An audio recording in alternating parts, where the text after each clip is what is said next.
Hey, what's up guys? Hudson here coming at you with another video. And what I'd like to discuss today is the best covenant for both Fire and Arcane Mage. And I'm going to show you some sims to back up my, argument that this specific covenant is the best. So I'll have some data for you. And then I'd like to discuss at the end why I think Blizzard coming into this tuning phase for the next month or so before Shadowlands, right? I think Blizzard is likely to change this ability in order to make the mage playstyle better. And I will make some arguments as to why Blizzard should, because I believe that this ability does need changed or just straight up nerfed. But I guess we can get into things. So, the covenant that is best for Fire and Arcane currently, in the current tuning, mind you, is Venthyr. Hold up, let me make my argument. And I believe that if you give me a chance to make my argument, you will believe this as well. So, Venthyr, I'm not going to go through the other covenants, because if you're watching this video, I'd like, you can pause it right now, go look up what the other covenants do for Mage.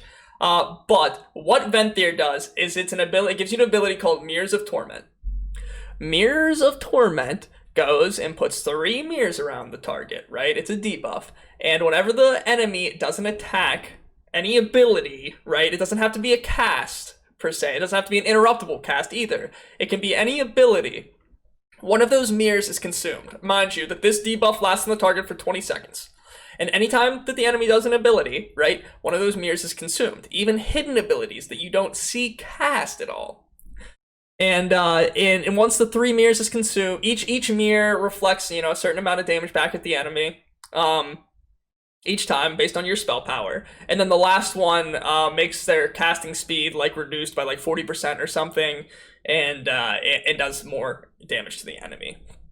Well, that doesn't sound too intriguing in terms of mage. Most mages are used to having abilities that amplify their damage or give them cool interactions. This is just a straight damage ability, and it has to be procced off the enemy. The enemy has to do something for it to do damage. That's lame as hell, right? Well, no, it's actually overpowered on one condition: when paired with the Conduit Siphoned Malice that you're able to use if you're a Venthyr, of course, because each covenant has a conduit that pairs with its covenant ability that the Blizzard said was going to be used to be a tuning knob for each of the abilities. And I guess what Blizzard had seen was that Venthyr, people had given a lot of feedback on Venthyr mage ability in PvE and said it was going to be useless. Well, Blizzard heard this feedback and they created Siphoned Malice as one of the conduits, one of the tuning knobs for it. And what had happened is, so now what Siphoned Malice is, right? Siphoned Malice is what makes this ability overpowered. Siphoned Malice every time one of your mirrors goes off on the target, if you have this conduit, right, you gain a 10% damage increase. Now think about that. 10% damage increase, that's as much as Deathborn gives you, right? That's as much as but mind you that this is only for 10 seconds, okay? It might be 8 seconds, I forget exactly, but it's not terribly important. But it gives you a 10% damage buff. Well, each time the mirror goes off, it gives you another one. So this ability stacks. So this ability ends up, from being a 10% damage buff, right, continuously, it ends up being actually a 30% damage buff for it's nearly active for 20 seconds each time you use it. It can be active for, I believe, up to 30 seconds or near 30 seconds. But isn't that kind of crazy? It depends on your usage though, right? And that's part of the downsides, and I'll get into that towards the end. But I should explain how this works first.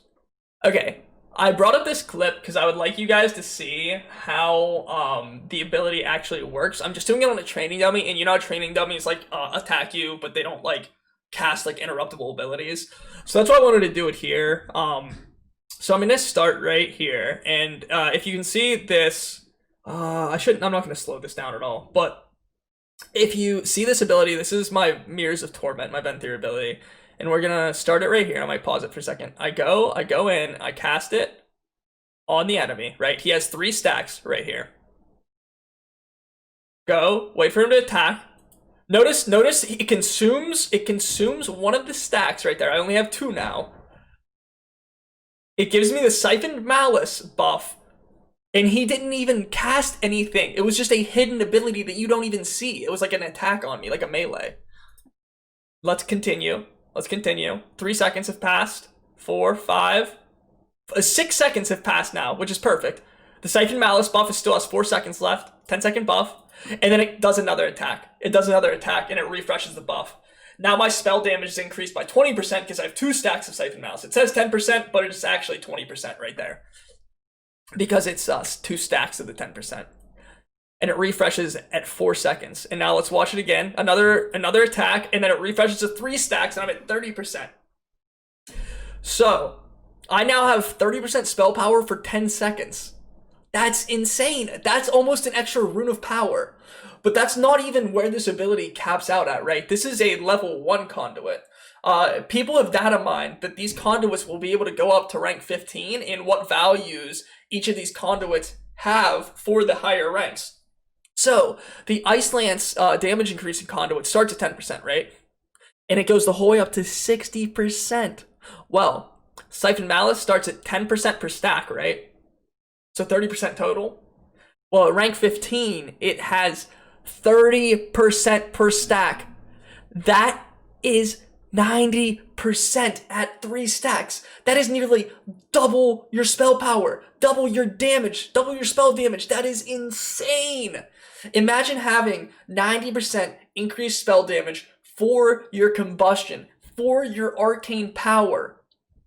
Oh my gosh, that is going to be wild. Alright, so time to get to the sims and the numbers to back this assertion from myself up. So, these are the most recent sims. If you want to see any of this information, go to the Mage Discord. You know, just ask in the Discord for some information on this, yeah. I'll post a link in the description below.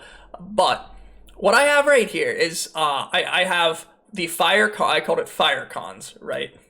But it shows the Fire Mage conduits compared to each other at rank 1, all at rank 1, because we don't know if we'll get more than rank 1 in this first raid tier. It hasn't even been confirmed in game that we'll get multiple ranks, but it's been data mined, right? And everybody's been talking about it. So, looking at these first ranks with Siphoned Malice as a Fire Mage, Siphoned Malice is by far the best conduit. Look at that, 7% damage gain, whereas the second best only gives 2%. These other 3 like single target damage conduits are literally only giving you 2% damage increase, whereas Siphoned Malice gives you a 7%. That is nuts. That is absolutely nuts.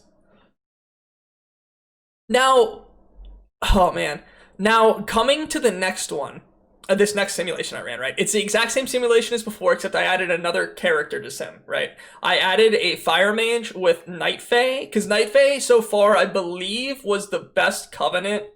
If you sim them in like isolation, right? So if you just did base Fire Mage with all of the covenants, right? No conduits, no legendaries or anything, I believe Night Fae was the best.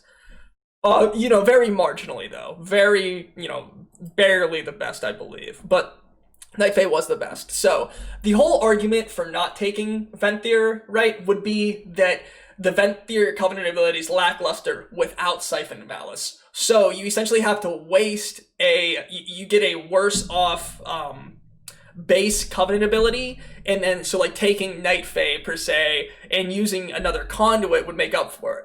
Well, let's look at this. Actually, in fact, taking Night Fae and using another conduit, with current tuning at least, does not make up for that difference between Siphoned Malice. There is still a 2% damage increase on Siphoned Malice. That's literally adding an entire another conduit, right? You saw the damage difference was 2% for adding a conduit in the first place, right? So that's how big the damage difference is between just picking Night Fae and your literal best other single target conduit versus just picking Siphoned Malice. Right? So, as we can see, Siphoned Malice is quite strong for Fire Mage, and it should scale, right? Spell power, or spell damage scales quite well. You know, it scales at least linearly if you can pack everything in 1 and actually scales better than that. Now, going on to, I believe I have, let's see. Yeah, so it's talking about scaling, right? That was talking about scaling with like stats and stuff. Now I want to talk about, and just damage in general. Now I want to talk about scaling in terms of your Conduit rank scaling. So someone might say like, oh yeah, Siphoned Malice is good right now, but it'll get beat whenever like the other abilities get higher ranks and Siphoned Malice gets higher ranks. Well, no, that's not the case actually. This is with the Conduits all at rank 5. So Siphoned Malice actually outscales everything a lot quicker even. Who would have guessed? But here we go. Now this is all the Conduits at max rank, and Siphoned Malice, let's see. Yeah, Siphoned Malice still outscales it, like, by far. That 21% is kind of crazy. 21% damage increase once at rank 15. But rank 15 should be a massive damage increase, to be fair, but it shouldn't be that much more massive than, like, the second best single target Conduit Controlled Destruction, which is, like, Pyroblast damage increase. Now on to Arcane. So as you saw with Fire and Arcane are kind of similar in their damage distribution, in their damage profile, right? So they'll be quite bursty at the beginning and kind of tail off for a little bit and then be bursty again. Well, Arcane's Conduits are even shittier than Fire, TBH, and their just base damage is higher, so I guess they don't need the Conduits to help them out as much. But Siphoned Malice increases it by, so let's see what it was for Fire, actually. Fire was increased by 7%. By Siphoned Malice. Well, Arcane's actually increased by 7.5% nearly. So, that is, again, this is fucking insane for Arcane. This is insane! And it kind of doesn't help that their other Conduits are kind of lackluster in the same way. So, like, really, their Conduits aren't even as good as the Fire ones in terms of, like, percent damage gain from the Conduits. And that might mean Arcane doesn't scale as well with the expansion as well, unless if there's some buffs made, but we will see. We'll see. Blizzard's usually relatively good at tuning single target stuff, from what I can tell. But as you can see, like, this is the stuff to back it up. If you want any links to these sims, I can put the HTML file somewhere. I can actually put the APLs that I was using. I got the APLs from the Mage Discord. I referenced the people who I got them from my last video. So go check that out to figure that out. And I can put the actual, like, sim... Whew. I'm using, like, the latest build of SimSeer. I actually created the... Or, like, you know, built it myself, because you have to right now, because they don't, like, put any builds out exactly for the Shadowlands Alpha, so you have to do that yourself. But that's stuff for another video if that were to come across. Now, one thing I want to mention, this isn't the best for all mage specs. So that does create another dilemma. But it's actually the... It's barely better than Icebite alone, and then Kyrian, because I believe Kyrian's the best single target Frost Mage. I could be wrong. I didn't test all those for this video specifically, so I don't want to say that, but I believe Kyrian was better than Venthyr. So I go and test Kyrian, and turns out Kyrian and Icebite's actually better. And then not just that, but actually Icebite outscales Siphoned Malice. So at rank 5, Icebite actually scales better than Siphoned Malice. On Frost, that is. On Frost, right? Because, you know, you're not using Icebite in your other classes. So, why did I make this video on this Covenant saying that it's the best for Arcane and Fire? Well, I truly believe that it is. Those sims that I showed you, among some other things, it makes me truly believe that this will be the best if it goes live like this. Do I think it will go live like this? Maybe. Maybe it will. Maybe Blizzard won't see this. But that's why I'm making this video. I want Blizzard to see this. I want people to realize that this is going to be insane if it goes live like this. This Conduit can't be like this, or else mages that are Fire and Arcane will be forced to play it in Raid. And then that will trickle down to people that don't, like, actually need to play it, and they'll think they need to. They'll see, you know, very good mages playing it, and they will then feel like they have to. And then maybe to get optimal damage in Mythic Plus, you'll have to play this Conduit as well. But, like, it's really bad to play in Mythic Plus. It's really hard to play around, and it punishes you so badly if you make any mistakes with it, right? If you put it on an enemy, and that enemy doesn't cast, right, and you don't get full effectiveness of this, and you lose out so much value, right? Insane in raids. If you don't put it on the enemy at the right time for it to do the 3 casts at optimal timing, you lose a lot of damage. You seriously will. and you lose a massive damage buff if you don't use this optimally. So this will create a massive skill gap, and it will be terribly punishing if you don't play perfectly, and I think that's not good. And I also don't think it's good to have the best option, right, so far ahead of the other options. You saw that this was a 7% damage increase, where the other conduits were a 2% damage increase. I think Blizzard can most certainly change that, and I think that that would make Mage as a class a lot better. I don't want to have two of my specs reliant on some bullshit RNG. Some like bullshit of me knowing the exact time to put this on here. Yes, it's skillful, but it's not fun, I would not say. At least for me, I did not find it fun in playing. At first, I thought it was a unique concept. I thought it was cool, but upon playing with it more, it became so hard to get use out of it in Mythic Plus, and I feel like it would get super tedious and punishing in Raid that it would be a massive pain to use. It's a combination of how hard it is to use, to the point where even the most skilled player in the world will not use this, completely optimally all the time. He will fuck it up, I'm sure, a lot. There's just so much randomness to this in a way, right? So it's so hard to use, along with its power level that it gives you. It gives you too much power. It really does. It really does. Now, what can be done to change this? I think Blizzard has a couple options. I think Blizzard can just nerf the numbers on it to make Venthyr still a reasonable option, but that wouldn't fix the problem of how hard it is to use and how unreliable it can be. So I think that in combination with nerfing its spell power damage that it gives you, I think what Blizzard needs to do then is to also make the mirrors guaranteed to proc. So every time the mirrors are guaranteed to fall off, let's say they're guaranteed to fall off at intervals of it's a 20-second buff, so let's say 7 seconds, right? So every 7 seconds a mirror falls off, and they make it let's just say 6 seconds, an 18-second buff, and every 3 seconds a mirror falls off. Or every 6 seconds a mirror falls off. So what happens is, after 6 seconds, you're guaranteed to get that first buff. But if the enemy casts a spell, it goes off quicker, right? So there's a little bit of a skill gap, but there's not that massive loss in damage if you don't play it 100% perfectly, because you're guaranteed to get that last buff for 10 seconds. And maybe even on some fights, you want to get that a little quicker. So it kind of benefits you if the enemy gets to cast off and stuff like that. So you kind of raise the floor, but still put a little bit of skill gap between playing optimally and not optimally. And along with that, really, please let me know any ideas that you guys have. I would love to hear them, because that's just what I thought of. That's what I believe I've heard some other people say in the Mage Discord, possibly. But please let me know. I would love to hear some ideas to make this ability. I don't want it nerfed to the ground, because I would like all the Covenants to be viable, right? But I just don't think that it's fair to have this ability. I don't think it's good for Mage to have this ability so far and large above the other conduits. And just forcing mages that are fire or arcane, tunneling them into Venthyr. Please let me know what your thoughts are on this. Let me know if you hate this ability. Let me know if you like this ability. Let me know what you think can be done to make this ability more in par with other ones.